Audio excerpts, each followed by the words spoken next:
تو اس سے بھی پتہ چلتا ہے بھائی سوسائٹی میں گھر جوڑنے کی کوشش کیا کرو، طلاقیں نہ دلوایا کرو، لیکن اگر ہو جائے تو پھر ریلیکس، پھر کیا کرنا ہے؟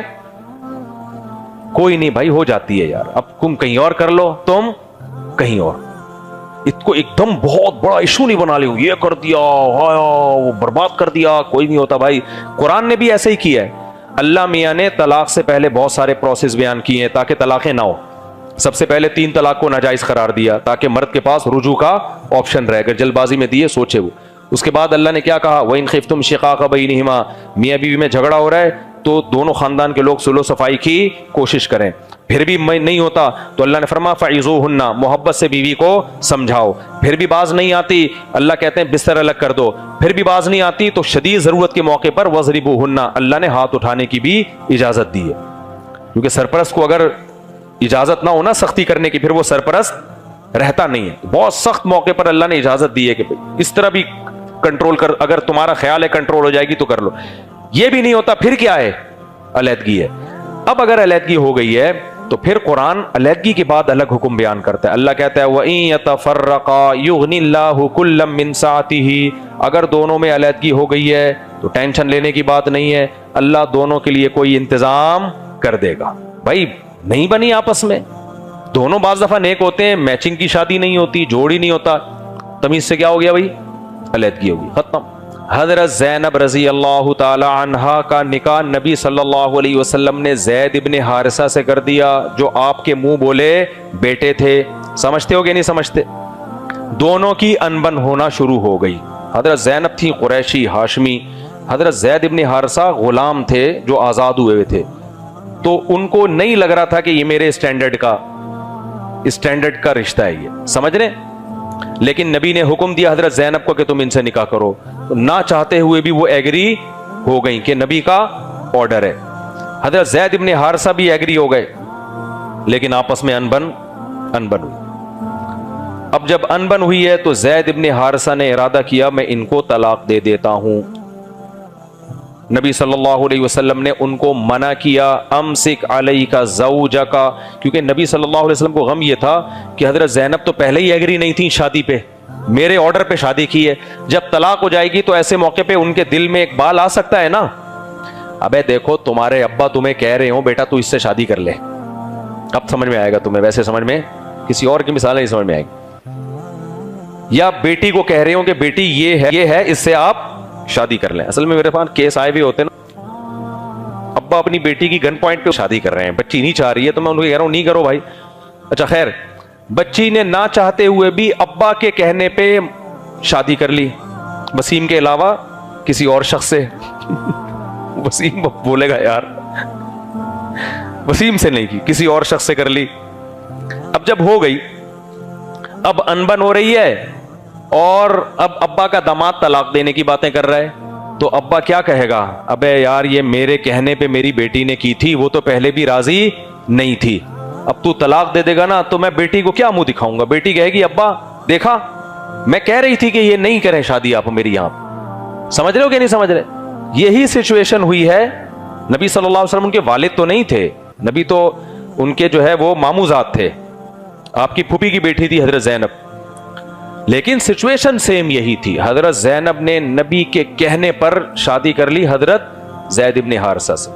اب انبن ہو رہی ہے، زید ابن حارثہ نے طلاق دینے کا ارادہ کیا، آپ صلی اللہ علیہ وسلم کو یہ خیال ہوا کہ بھئی حضرت زینب کے دل میں آئے گا، دیکھا میں تو پہلے نہیں پسند کر رہی تھی اور مجھے تھا کہ یہ جوڑ کی شادی نہیں ہے، یہ میچنگ کی شادی نہیں ہے اور نہیں بنے گی ہماری، تو اب نبی صلی اللہ علیہ وسلم کے پاس یہی آپشن تھا کہ زید ابن حارثہ کو سمجھائیں کہ بھائی یہ میرے کہنے پہ شادی ہوئی ہے، امسک علیک زوجک، اپنی زوجہ کو اپنے نکاح میں روک کے رکھو، واتق اللہ، اللہ سے ڈرو۔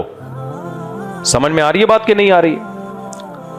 تو آپ نے حضرت زینب کو حکم دیا، آپ حضرت زید کو حکم دیا کہ حضرت زینب کو طلاق مت دو، لیکن ایسی انبن ہوئی ہے کہ حضرت زید نے طلاق دے دی، سمجھ رہے ہو؟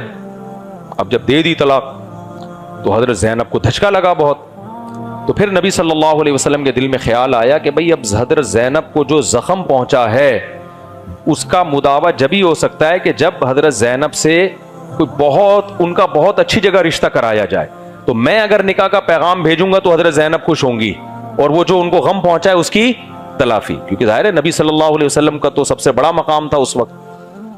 تو آپ حضرت زینب جو تھی آپ کی پھوپھی ذات بھی تھیں. تو اب نبی صلی اللہ علیہ وسلم کے دل میں خیال آیا کہ بھئی اب زینب کے غم کا مداوع اسی طرح سے ہو سکتا ہے کہ ان سے کون نکاح کرے, میں خود نکاح کا پیغام بھیج دوں. لیکن آپ صلی اللہ علیہ وسلم کو خیال ہوا کہ عرب اس پہ ایک تماشا کھڑا کر دیں گے, کیونکہ زید ابن حارثہ کو میں نے بیٹا بنایا ہوا ہے, منہ بولا بیٹا, اور عرب منہ بولے بیٹے کو حقیقی بیٹے کی طرح سمجھتے ہیں, اس کی بیوی کو بھی بہو سمجھتے ہیں. تو آپ صلی اللہ علیہ وسلم کے دل میں خیال آیا کہ بھئی میں نکاح کرتا ہوں تو یہ تلافی ہو جائے گی. لیکن پھر آپ کو خیال آیا کہ یہ جو عرب لوگ ہیں یہ تو پورا ایک تماشا کھڑا کر دیں گے, یہ کبھی مجھے جادوگر کہتے ہیں, کبھی ساحر کہتے ہیں, کبھی شاعر کہتے ہیں, کبھی مجنون کہتے ہیں, کبھی دیوانہ کہتے ہیں. اب یہ کہیں گے لو بھائی انہوں نے تو نیا دین لے آئے, بہو سے شادی کو بھی کیا کر دیا لیگل. قرآن میں آیتیں نازل ہوئیں کہ مَاللَّهُ مُبْدِيهِ, اے نبی آپ نے اپنے دل میں وہ بات چھپائی ہے جس کو اللہ ظاہر کر کے چھوڑے گا. یعنی آپ کے دل میں ان سے نکاح کا ارادہ ہے, اللہ نے آیتیں نازل کی کہ ہم اس ارادے کو دنیا کے سامنے ظاہر کریں گے. اچھا ایک اور یہاں پر حکم اور بھی سمجھیں کہ جب حضرت زید نے حضرت زینب کو ڈیورس دی ہے تو ایسا نہیں ہے کہ نبی نے ان سے ہمیشہ کے لیے بات چیت بند کر لی ہو. اسلامی سوسائٹی میں طلاق کو پسند نہیں کیا گیا, لیکن اگر ہو جائے تو اس کو ہوا بنانے کی بھی اجازت نہیں دی. آج جو مشہور لوگ ہوتے ہیں نا, جو فنکار, اداکار یا سیلیبریٹیز ہوتی ہیں, ان کی طلاقوں کو میڈیا پہ بہت اچھالا جاتا ہے. او فلانے نے ڈمکانے کو طلاق دے دی, او کیوں دی بھائی, آپ بتائیں گے ذرا کیا تھی, آپ میں کوئی خرابی تھی. پھر وہ الزامات لگائے گی اپنے شوہر پہ, شوہر کا انٹرویو لیا جائے گا, وہ الزامات لگائے گا اپنی بیوی پہ. یہ اسلام کا مزاج بولو نہیں. حضرت زید کو نبی منع بھی کر رہے ہیں کہ مت دو طلاق, پھر بھی دے دی, تو پھر بھی آپ نے اس کو ان کا پرسنل معاملہ قرار دیا.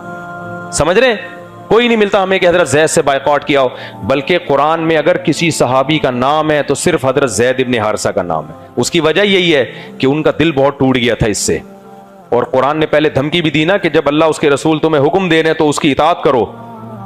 تو پھر بھی ان سے نہیں ہوا وہ, تو پھر قرآن نے کیا کیا, ان کا نام ذکر کیا قرآن نے, تاکہ ایسا نہ ہو لوگ ان سے نفرت کرنا شروع کر دیں. فلما قضا زید منہا وطرن, قرآن کہہ رہے جب زید نے اپنی زوجہ کو طلاق دے دی تو اے نبی ہم نے آپ کا نکاح زینب سے کرا دیا.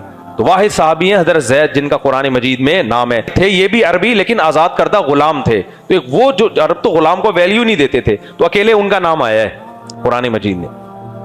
سمجھتے ہو کہ نہیں سمجھتے ہو؟ تو اس سے بھی پتہ چلتا ہے بھائی سوسائٹی میں گھر جوڑنے کی کوشش کیا کرو, طلاقیں نہ دلوایا کرو, لیکن اگر ہو جائے تو پھر ریلیکس. پھر کیا کرنا ہے, کوئی نہیں بھائی ہو جاتی ہے یار, اب تم کہیں اور کر لو, تم کہیں اور. اس کو ایک دم بہت بڑا ایشو نہیں بنا لو, یہ کر دیا وہ برباد کر دیا, کوئی نہیں ہوتا بھائی. قرآن نے بھی ایسے ہی کیا ہے. اللہ میاں نے طلاق سے پہلے بہت سارے پروسیس بیان کیے ہیں تاکہ طلاقیں نہ ہو. سب سے پہلے 3 طلاق کو ناجائز قرار دیا تاکہ مرد کے پاس رجوع کا آپشن رہے, اگر جلد بازی میں دیے سوچے وہ. اس کے بعد اللہ نے کیا کہا, وَإِنْ خِفْتُمْ شِقَاقَ بَيْنِهِمَا, میاں بیوی میں جھگڑا ہو رہا ہے تو دونوں خاندان کے لوگ صلح و صفائی کی کوشش کریں. پھر بھی نہیں ہوتا تو اللہ نے فرمایا فَعِظُوهُنَّ, محبت سے بیوی کو سمجھاؤ. پھر بھی باز نہیں آتی, اللہ کہتے ہیں بستر الگ کر دو. پھر بھی باز نہیں آتی تو شدید ضرورت کے موقع پر وَضْرِبُوهُنَّ, اللہ نے ہاتھ اٹھانے کی بھی اجازت دی ہے. کیونکہ سرپرست کو اگر اجازت نہ ہونا سختی کرنے کی, پھر وہ سرپرست رہتا نہیں ہے. بہت سخت موقع پر اللہ نے اجازت دی ہے کہ اس طرح بھی کنٹرول کر, اگر تمہارا خیال ہے کنٹرول ہو جائے گی تو کر لو. یہ بھی نہیں ہوتا پھر کیا ہے, علیحدگی ہے.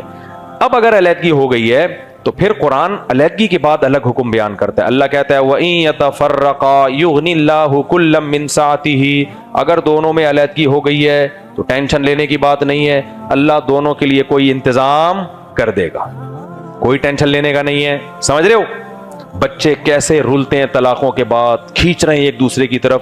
کوئی مسئلہ نہیں ہے بھائی, اگر اللہ نہ کرے ہو گئی ہے, بچوں کو مل کے پال لو. صحابہ میں بھی طلاقیں ہوتی تھی بھائی, بچے دونوں کے ہیں نا. بچے کے بارے میں ضابطہ اصول ہے, جب تک بچہ 7 سال کا, لڑکا 7 سال کا نہیں ہوتا ماں کے پاس رہے گا اور باپ سے ملتا رہے گا, اور بچی جب تک 9 سال کی نہیں ہوتی ماں کے پاس رہے گی اور باپ سے ملتی رہے گی. پھر جب باپ کے پاس رہے گا تو بالغ ہونے تک باپ کے پاس, لیکن ماں سے دونوں ملتے رہیں گے. بالغ ہونے کے بعد دونوں کو اختیار ہے جہاں چاہے رہیں, دونوں کے ماں باپ ہے بھائی, اب تم نے خود دونوں سے ملنا ہے. آسان کر دیا کہ نہیں کر دیا؟ بالغ ہونے کے بعد تو ویسے ہی پھر اپنی زندگی میں گم ہو جاتے ہیں. وہ کوئی امریکہ چلا گیا, کوئی جاپان چلا گیا, کوئی ولاگنگ کر رہا ہے جاپان جا کے, کوئی کیا کر رہا ہے, وہ تو سب ویسے ہی آزاد ہو جاتے ہیں نا. آسانی سے حل کر دیا کہ نہیں کر دیا؟ لیکن آپ عدالتوں میں جا کے دیکھو, ایسی کھینچا تانی, مار دھاڑ, الزامات, جہیز کے پھڈے, جہیز کے جھگڑے. یہ سوسائٹی جنگلیوں کی سوسائٹی ہے, انسانوں کی سوسائٹی نہیں ہے. میرے پاس جب لوگ آتے ہیں نا جو اپنے واقعات کورٹس میں بتا رہے ہیں, کل بھی ایک بندہ آیا, میرے تو میٹر ہی گھومنا شروع ہو جاتا ہے. میں نے کہا تجھے انصاف نہیں ملے گا, تو کتوں کی طرح کورٹ میں اب کیا ہوگا, ذلیل ہوگا. میاں تھا, اس کی بیوی کھولا لے کے, بچہ لے کے مارکیٹ سے شارٹ, اور بیچارے نے 1 سال سے بچہ ہی نہیں دیکھا. میں نے کہا اب بھی نہیں دیکھے گا, کورٹ نہیں تجھے دلائے گی بچہ, یہ ذہن میں رکھنا. تو میں نے کہا جاؤ ان کے بیٹھ کے نا آپس میں مل بیٹھ کے کچھ حل کرو, کوشش کرو. تو خیر دکھائے گی بھی تو ایک دفعہ منہ دکھا دے گی کورٹ میں آ کے, یہ دیکھو تیرا بچہ, دیکھ لیا, چل واپس. بہت ہی کتوں کی طرح ذلیل ہوتا ہے باپ ہماری عدالتوں میں, اللہ ہدایت دے. خیر اچھا میرے بھائی, یہ کون سا حکم ہو گیا؟ 5واں, کہ طلاق سے بچنا ہے. ہو جائے تو کیا کرنا ہے؟ الزامات نہیں لگانے, وہ ایسی تھی, وہ ایسا تھا. نہ حضرت زید برے تھے, نہ حضرت زینب میں کوئی خرابی تھی. دونوں صحابی, ایک صحابیہ اور ایک صحابی, بھائی نہیں بنی آپس میں. دونوں بعض دفعہ نیک ہوتے ہیں, میچنگ کی شادی نہیں ہوتی, جوڑ ہی نہیں ہوتا, تمیز سے کیا ہو گیا بھائی, علیحدگی ہوگی, ختم. نہ حضرت زینب کو کبھی ملامت کی گئی, اور نہ ایسا نہیں ہمارے نبی نے آگے حضرت زینب سے کہا یہ لگتا ہے تمہارے اندر کوئی خرابی ہے جو تمہارے شوہر نے تمہیں چھوڑا, یا حضرت زید کو آ کے کہا کہ بھائی تمہارے تو پتہ ہی نہیں تمہارے دل میں کیا ہے. تو جتنے بھی اسلام میں ہمیں طلاق کے واقعات ملتے ہیں انہی میں ہمیں یہی کچھ ملتا ہے. کوشش کرو نہ ہو جائے دونوں ٹھیک ہیں بھائی, دونوں میں سے کوئی بھی غلط نہیں ہے. اور میڈیا والے جب انٹرویو لینے کے لیے آئے نا, آپ نے کیوں دی, آپ نے کیوں چھوڑا, تو میڈیا والے سے بولے تو میرا ماموں ہے, یہ میرا خالہ ہے, یہ میری تو پھپھی لگتی ہے جو میں تجھے بتاؤں, میرا پرسنل معاملہ ہے, رکھوں چھوڑوں, تیرے کو کیا تکلیف ہو رہی ہے, سمجھتے ہو؟ چلو کتنے ہو گئے بھائی, جلدی جلدی میں ختم کر رہا ہوں اس کو. ابے گنو نا گنتی لگا کے, 5 حکم ہو گئے. آگے چلتے ہیں ہم. ایک اور اللہ نے حکم دیا کہ اذا نکحتم المؤمنات ثم طلقتموهن من قبل ان تمسوهن, کہ اگر کسی عورت کو رخصتی سے پہلے طلاق دے دی جائے تو پھر اس پہ عدت واجب نہیں ہے. یہ مسئلہ بھی خوب سمجھ لو کہ اسلام میں نکاح کے بعد, رخصتی کے بعد اور رخصتی سے پہلے کے احکام میں بہت فرق ہے. آپ نے کسی سے نکاح کیا, رخصتی کا مطلب کیا ہے؟ رخصتی کا مطلب یہ نہیں ہے کہ جو 50-50 میں دکھایا تھا کہ وہ جا رہی ہے اور پوری ویڈیو بن رہی ہے جو ہماری سوسائٹی میں ہوتا ہے. رخصتی کا مطلب یہ ہے کہ میاں بیوی کہیں بھی تنہائی میں جمع ہو جائیں, کہ اگر وہ فزیکل ریلیشن قائم کرنا چاہتے تو کوئی رکاوٹ نہیں تھی, تو بے شک فزیکل ریلیشن نہ بھی ہو, یہ عمل رخصتی کہلائے گا, از کالڈ رخصتی. تنہائی میں کہیں جمع ہو گئے, وہ ایسی جمع کہ اگر مرد بیوی سے ہمبستری کرنا چاہتا تو کوئی اخلاقی رکاوٹ نہیں تھی اس کے لیے, پھر بے شک ہمبستری نہ بھی ہو, تو یہ عمل کیا کہلاتا ہے؟ رخصتی. اس عمل کے بعد اگر شوہر طلاق دے گا تو اب خوب سمجھو طلاق کا مسئلہ. دیکھو رخصتی کے بعد جب بیوی کو طلاق دی جاتی ہے, اگر یوں کہا تمہیں طلاق ہے طلاق ہے طلاق ہے, تو کتنی طلاقیں ہو گئیں؟ 3. اگر یوں کہا تمہیں 3 طلاقیں, تو بھی کتنی ہو گئیں؟ 3. اب ان میں دوبارہ نکاح نہیں ہو سکتا. اس بات کو سمجھو. رخصتی ہو گئی تھی, جب اس نے کہا تمہیں طلاق ہے, ایک طلاق ہو گئی نا, لیکن عدت شروع ہو گئی عورت کی. عورت جب عدت میں ہوتی ہے تو اس پر دوسری طلاق بھی لگتی ہے, جا کے دوسری دے دے گا تو دوسری بھی ہو جائے گی, تیسری دے دے گا تو تیسری بھی ہو جائے گی. لیکن جب عدت ختم ہو گئی, رخصتی کے بعد ایک طلاق دی, اب عورت کو 3 مینسز آئے, عدت ختم. جب عدت ختم تو اب کسی بھی طرح سے اب وہ اس کی بیوی رہی نہیں ہے. سمجھ رہے کہ نہیں سمجھ رہے؟ عدت بھی ختم اور نکاح بھی ختم. اب اگر وہ دوسری دیتا ہے تو لگے گی اس کو؟ نہیں, کیونکہ اجنبی عورت ہے نا, عدت بھی نہیں ہے. سمجھ رہے ہو کہ نہیں سمجھ رہے؟ تو اس سے پتا چلتا ہے کہ جب ایک طلاق دی, جب دوسری دے گا تو عدت ہوگی تو دوسری لگے گی جا کے, عدت نہیں ہے تو دوسری طلاق بولو نہیں لگے گی. عدت اگر ختم ہو گئی تو دوسری طلاق نہیں لگے گی. اب خوب سمجھو, رخصتی سے پہلے اگر کسی نے طلاق دے دی تو اب اگر اس نے یوں طلاق دی ہے کہ تمہیں طلاق